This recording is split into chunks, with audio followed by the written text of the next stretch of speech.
As sociedades muito evoluíram nos últimos 2 séculos. Contudo, algumas perguntas ainda são feitas, porque não encontraram as respostas adequadas. O Espiritismo, como mensagem eterna do mundo espiritual à humanidade, vem em auxílio aos homens para que as suas indagações possam encontrar as respostas certas. Acaba de começar o programa A Vida em Foco e te convidamos para refletirmos juntos sobre as questões que a vida nos propõe.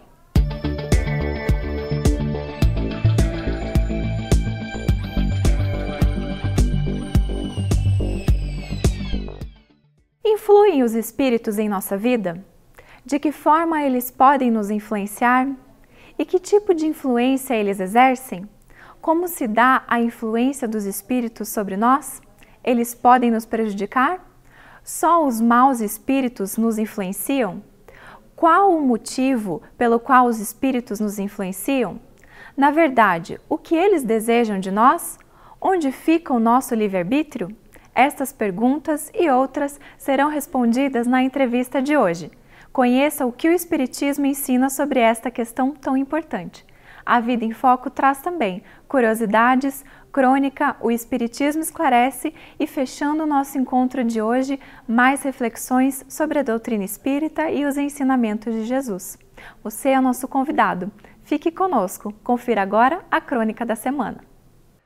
As tartarugas que nascem nas diversas praias do mundo, nos diferentes mares, retornam, após adultas, mesmo depois de viajarem milhares de quilômetros à mesma praia onde nasceram para, como sua mãe, depositar os seus ovos no mesmo local de seu nascimento. As aves, formando bandos gigantescos através das arribações, viajam por centenas de quilômetros para outras regiões a fim de acasalarem ou fugirem da inclemência das estações, retornando após certos períodos ao seu local de origem. As notáveis borboletas monarca, mesmo com sucessivas gerações, atravessam regiões inóspitas, cada uma delas sendo direcionadas para um local comum, para depois, na geração que as sucedem, retornar ao ponto de onde partiu a geração original e daí se iniciar novo ciclo migratório. De outras formas e manifestações, milhares de seres aguardam o tempo certo para manifestarem os movimentos da vida. Tudo isso sob a diretriz das emanações divinas, fazendo eclodir no tempo certo a exuberância e magnitude da criação. Se as forças divinas são capazes de direcionar os seres dos diversos reinos inferiores, o que dizer dos espíritos que são os seres inteligentes da criação? Como desconsiderar os cuidados divinos para conosco?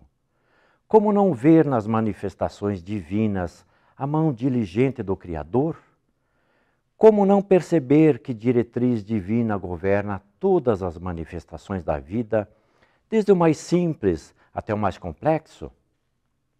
Irmãos em humanidade, mesmo nos momentos mais difíceis, nenhum de nós está órfão dos cuidados divinos. Considere que o Criador nos ama profundamente. Seu tropismo, qual se fosse um GPS, nos impulsiona na melhor direção. Temos uma destinação, a felicidade. Todos reencarnamos para acertar. Deus nos guia para lugares de onde nós retornaremos, que é o mundo espiritual. Assim, não podemos esquecer as nossas origens, porque é para lá onde nós retornaremos inevitavelmente. Não somos tartarugas, aves de arribação, borboletas ou outra espécie inferior.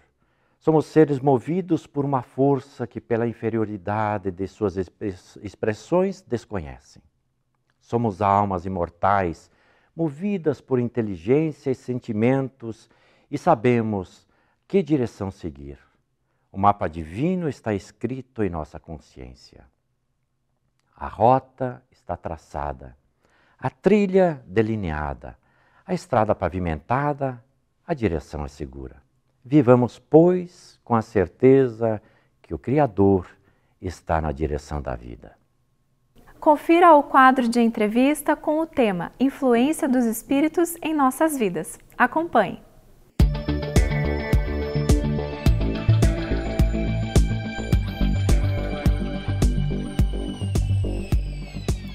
Olá, que bom que você está conosco.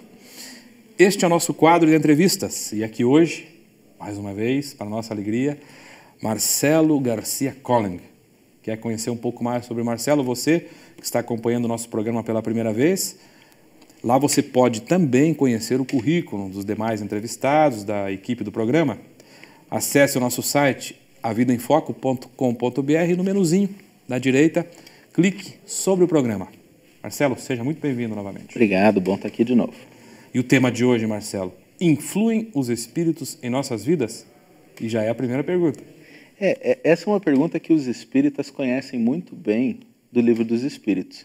Quando Kardec anota essa resposta de que os espíritos influenciam mais do que nós imaginamos na nossa vida.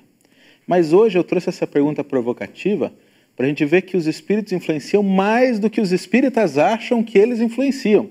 Se os espíritos já diziam que é mais do que a gente imagina, é mais ainda. Por que eu estou falando isso?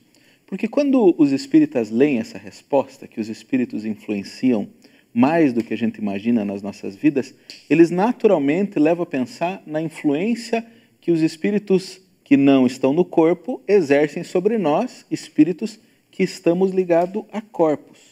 Mas nós sofremos toda sorte de influência de diferentes espíritos a nossa vida inteira, e é muito importante que a gente esteja consciente disso para entender muitos dos nossos comportamentos, entender como nós podemos mudar os comportamentos que precisam ser mudados e principalmente a responsabilidade que a gente tem à medida que a gente influencia os outros também. Entendi.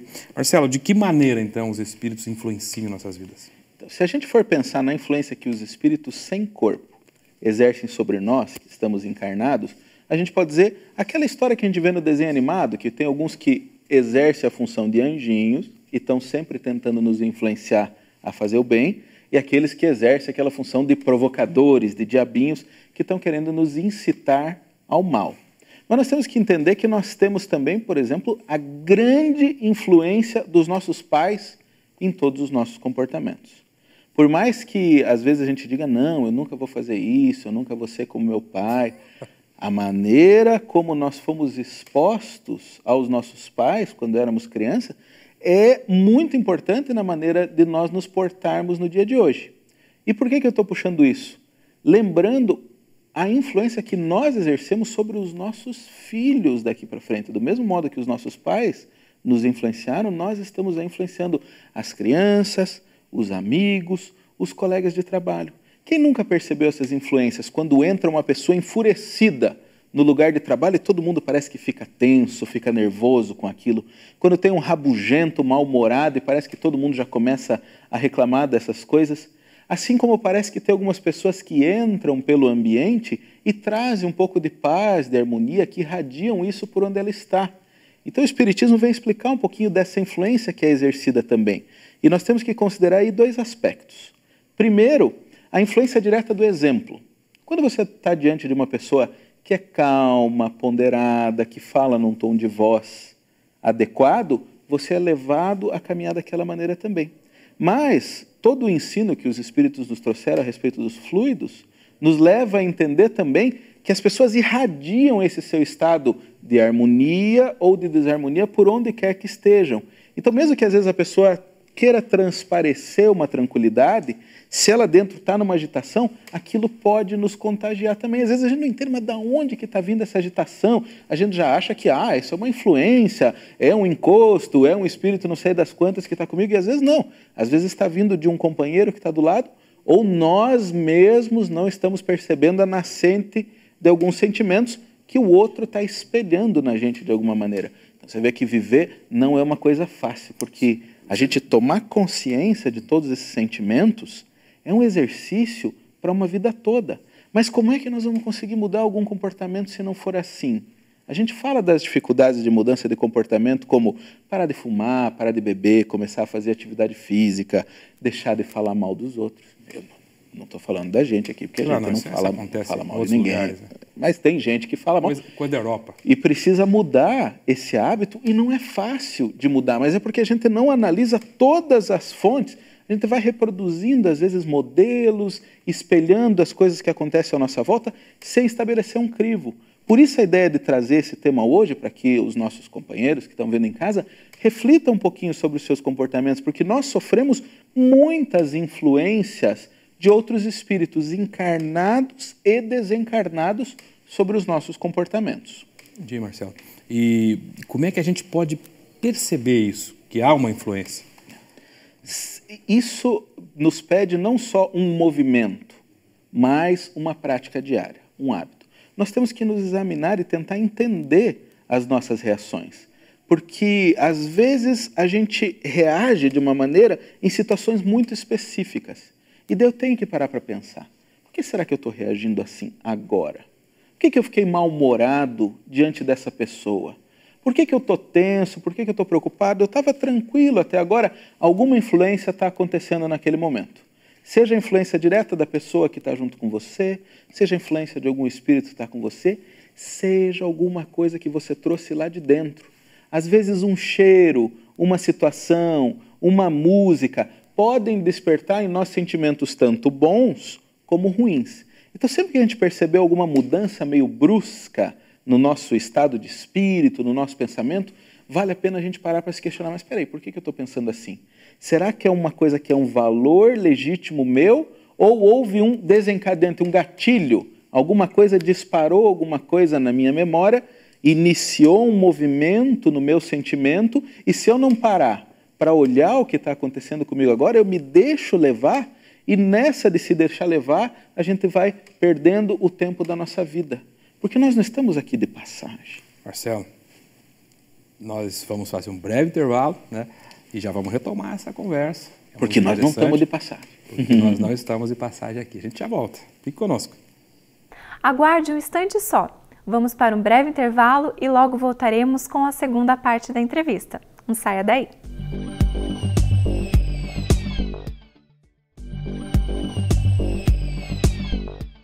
Retornamos com a segunda parte da entrevista com o tema de hoje, influência dos espíritos em nossas vidas. Confira. Estamos de volta. Marcelo, antes do intervalo, você falou, nós não estamos aqui somente de passagem, fazendo menção naturalmente às várias influências que a gente recebe, falou também, né, de um possível conjunto de vivências, experiências, um gatilho que dispara alguns sentimentos. Se nós não estamos aqui de passagem, Marcelo, qual é a nossa finalidade aqui então? Porque algumas pessoas andam pela vida como se estivessem passeando num parque, né? Só contemplando as coisas e deixando que a vida os leve. Mas não, nós estamos aqui de uma maneira deliberada. É um trabalho fenomenal que Deus, o Criador, faz para conseguir nos colocar. Nós estamos no lugar certo, na hora exata e determinada, investidos de um corpo, uma família, uma profissão. Todas essas situações são coordenadas por Deus. Por mais que em alguns momentos a gente olhe para lá e para cá e diga, meu Deus, como é que eu vim parar onde eu estou? Não foi o acaso que nos colocou aqui. Todas essas circunstâncias foram colocadas na nossa vida para que a gente seja levado ao extremo da nossa habilidade emocional. Então nós somos colocados contra os nossos limites para conseguirmos aprender a ampliá-los cada vez mais. O que quer dizer isso? Nós temos provações, expiações, missões, nós somos expostos a uma série de acontecimentos que tem por objetivo nos ajudar a identificar as nossas frestas morais, os nossos vícios, as nossas dificuldades, para que a gente possa emendá-los, melhorá-los, reformá-los, de uma maneira a nos tornarmos pessoas melhores. Então, nós trazemos diversos vícios que vêm de outras passagens. Seja porque nós fizemos, seja pessoas que nós conhecemos, influências fortes que tivemos. E nós temos que andar pela vida consciente de que isso também precisa ser mudado. Essa história de que pau que nasce torto, morre torto, é um erro no nosso pensamento. A gente nasce torto para se acertar em algumas coisas. E algumas situações nos levam a enxergar onde é que estão as nossas tortices, por assim dizer. O que te tira de sério? O que te faz ser amargurado? O que te faz ter raiva? O que te faz ter medo? Todas essas situações são desafios para que a gente entenda o que nos falta para sermos plenamente felizes. Os Espíritos nos dizem que existe uma felicidade condicionada a uma perfeição. E que essa perfeição é a gente poder se expor a qualquer situação e não se alterar. Já pensou que maravilha o dia que ninguém mais nos for capaz de tirar do sério? De nos botar medo? De nos deixar numa situação de tristeza, depressão ou desconforto? Porque nós já nos blindamos internamente para todas essas coisas. Por isso que nós temos que perceber as influências. Se a gente não para pensar, peraí, mas eu estou agindo aqui daquele jeito que meu pai fazia, daquele jeito que meu amigo de infância fazia, ou de um outro jeito que eu nem entendo direito de onde é, mas não é o meu jeito. Então nós temos que andar atentos sobre essas influências para atuarmos, não nos deixarmos fazer no automático as coisas. As influências, elas existem, sim, mas não para que a gente ceda a elas de uma maneira sem oferecer resistência alguma. Algumas influências são ótimas e nos levam a ser melhores do que somos, e nós temos que navegar por elas. Outras são paralisantes na nossa vida. Algumas crenças que a gente pega no contato com as pessoas acabam nos fazendo ficar parados. E olha que nós vivemos um tempo em que há uma influência geral desmoralizante. Esse mundo está perdido, não tem mais jeito, a violência da sociedade. Se a gente se deixa levar por essas influências, não é à toa que os consultórios psiquiátricos estão abarrotados, que as pessoas estão por aí sem rumo procurando alguma coisa, porque nós não estamos oferecendo uma resistência, não estamos raciocinando em cima dessas influências. Marcelo, você falou de blindagem, a gente ter uma certa resistência, algumas influências, mas noutra direção, nós devemos influenciar as pessoas? Essa é uma pergunta bem legal, porque algumas pessoas acham assim, não, você não pode ficar entrando na vida das outras pessoas, cada um tem que ficar na sua e não sei o quê. Isso não é verdade. Isso não é verdade. Paulo de Tarso, o apóstolo, fazia uma exortação numa das suas cartas, na carta aos Hebreus, quando ele dizia assim, exortai-vos uns aos outros todos os dias para o bem, para que não aconteça de que, sem prestar atenção, o pecado venha e tome conta de você. Então ele está dizendo assim que nós temos que nos estimular uns aos outros para o bem todos os dias. Nós temos que tentar ajudar, auxiliar as pessoas. Emmanuel trabalha essa passagem no livro Caminho, Verdade e Vida. Emmanuel Espírito, né, que escreve pelo Chico Xavier, esse livro Caminho, Verdade e Vida. E nesse versículo ele diz que quando Paulo nos convida a exortarmos-nos uns aos outros, não é só para ficar falando, Márcio, você precisa melhorar nisso, Márcio, aquilo não está bom. Esse é um equívoco da exortação. A exortação é esse convite, mas o convite não precisa ser só verbal. Então, se eu estou consciente de que os outros influenciam sobre mim, e consequentemente eu influencio sobre os outros, eu tenho que cuidar porque todas as minhas atitudes são exortações ao outro. Então, quando eu ajo tomado de raiva, eu estou exortando aos outros que também ajam tomados de raiva. E Paulo dizia, exortai-vos uns aos outros para o bem. Mas não é para ser aquele chato dizendo tudo o que deve fazer, o que está certo, o que está errado. Mas é a pessoa que, pelo bem do exemplo que tem, estimula os outros a serem bons. Existem pessoas que a gente está na frente delas, a gente fica até com vergonha de falar num determinado assunto, de uma determinada maneira, porque elas têm essa austeridade, pujança, né, moral, que fala assim, não, eu tenho que ser certo. Então nós também precisamos nos tornar exemplos e espelhos para que aqueles que são influenciados por nós sejam influenciados para o bem. Influências ruins existem a mancheias por todos os lugares. Influências boas estão em escassez. Então cabe a nós, cristãos, cabe aos espíritas e aos religiosos de todas as ordens serem os exortadores da esperança. Nós não podemos ser aqueles queixadores que acham que não tem mais fim. Nós temos que levar a fé, a esperança, a consolação, o socorro às pessoas, a alegria do serviço. Porque hoje as pessoas exortam a ociosidade. Nós não, temos que exortar as pessoas ao trabalho no bem, porque esse engrandece e esse nos faz melhores. E exortando aos outros, fazemos um bem a nós mesmos que estamos fazendo e outro bem, que a gente vai multiplicando essas coisas. E a satisfação de saber que a gente pode estar ajudando as outras pessoas a serem melhores, é um grande prêmio. uma grande conquista para aquele que já venceu suas dificuldades internas e está trabalhando bem, não só dentro de si, mas tentando levar ao seu redor. Tudo bem, Marcelo. Se quiser fazer mais alguma consideração, nós temos ainda alguns poucos segundos. Então, fica o convite a todo cristão. Ande pela vida atento. Atento ao que te leva a ter um determinado comportamento e atento para que o seu comportamento leve os outros naquele que é o mundo de concórdia e de paz que a gente deseja. Só vamos ter isso no mundo quando nós espalharmos essas sementes. E muito obrigado por estar aqui, a todos que nos acompanharam. Até a você que ficou conosco até agora.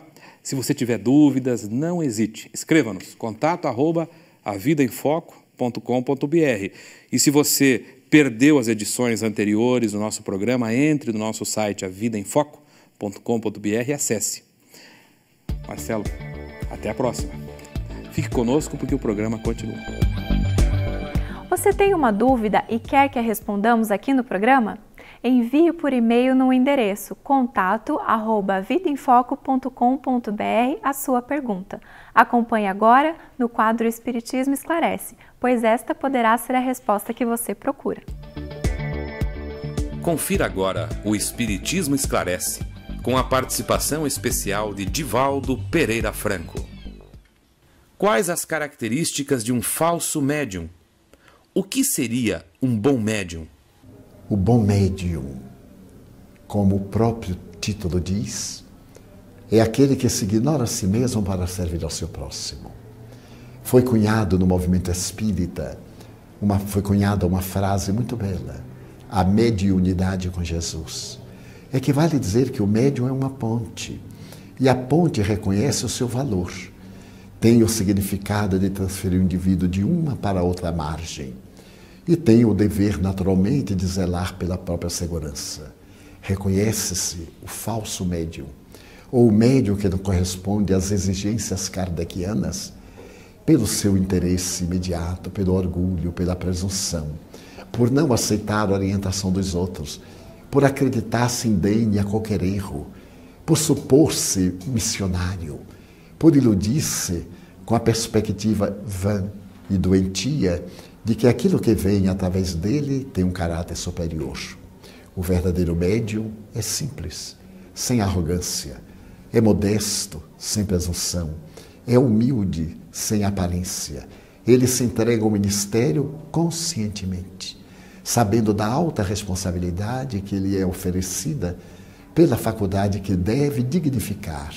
E conforme o conceito de Allan Kardec, tomando sempre primeiro para si, antes que para os outros, as instruções por intermédio de quem chegam até nós. Então, a qualidade que tipifica o bom médium, que Joana d'Arc, em uma bela mensagem, chama de mediumato, é a entrega total, consciente e sem interesses imediatos, sejam pecuniários, sejam de outra natureza. Encontro pessoas que dizem, eu não recebo nada, eu não cobro nada, e vivem da indústria do presente. Não recebem dinheiro da verdade, mas fazem a simonia, aplicando a mediunidade a serviço de coisas materiais, com que recebe como retribuição. É necessário, portanto, que o médium esteja a serviço de Jesus, cumprindo seus deveres de cidadão, obedecendo ao seu programa de construção da vida social e nas horas que os outros dedicam ao repouso, ele as aplique à abnegação e à ação da caridade. Acompanhe o quadro Aprendendo com Kardec, com a participação especial de Cosme Massi.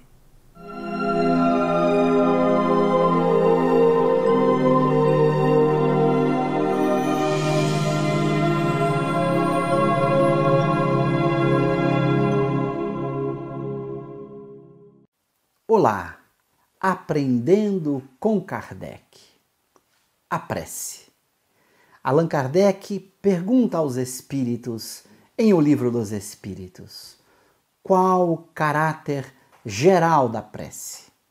A prece é um ato de adoração. Orar a Deus é pensar nele, é aproximar-se dele, é pôr-se em comunicação com ele.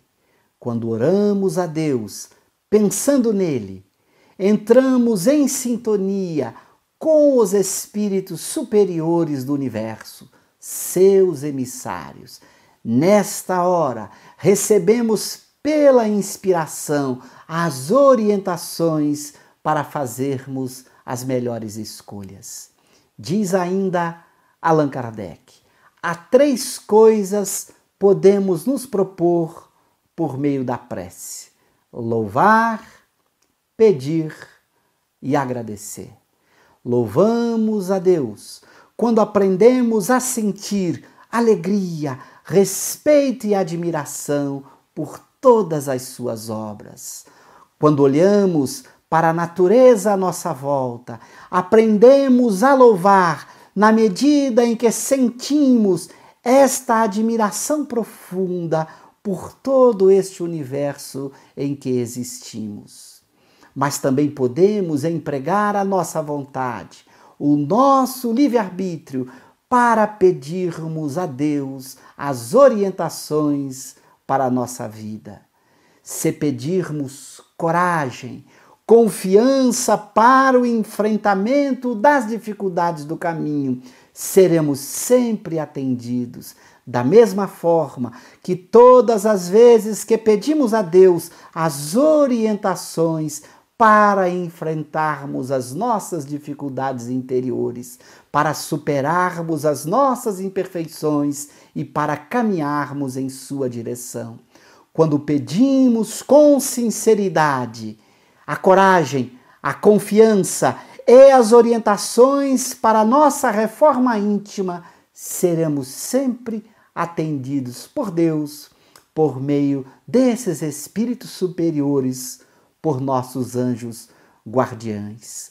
Mas também devemos aprender a agradecer a Deus, a olhar para a vida, agradecendo a oportunidade que Deus nos concede de progredirmos sempre, de avançarmos por toda a eternidade, caminhando para um dia atingirmos o estado de espírito perfeito, conquistando a felicidade eterna, resultado do nosso esforço na conquista de nós mesmos e na realização do bem que nos compete fazer.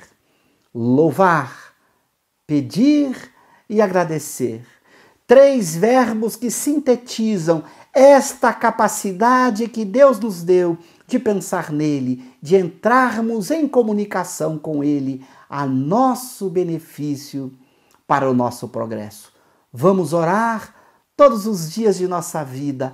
É a prece, esse ato especial de equilíbrio e de progresso.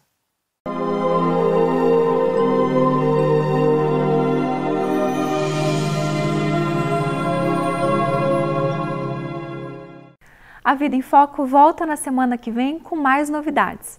As suas sugestões são muito importantes para o nosso programa e você pode enviá-las para o e-mail contato@vidaemfoco.com.br. Se você perdeu alguma edição anterior do programa, acesse o site www.avidaemfoco.com.br. Curta a nossa página no Facebook, A Vida em Foco. Agradecemos muito a sua companhia, tenha uma ótima semana e até o próximo programa.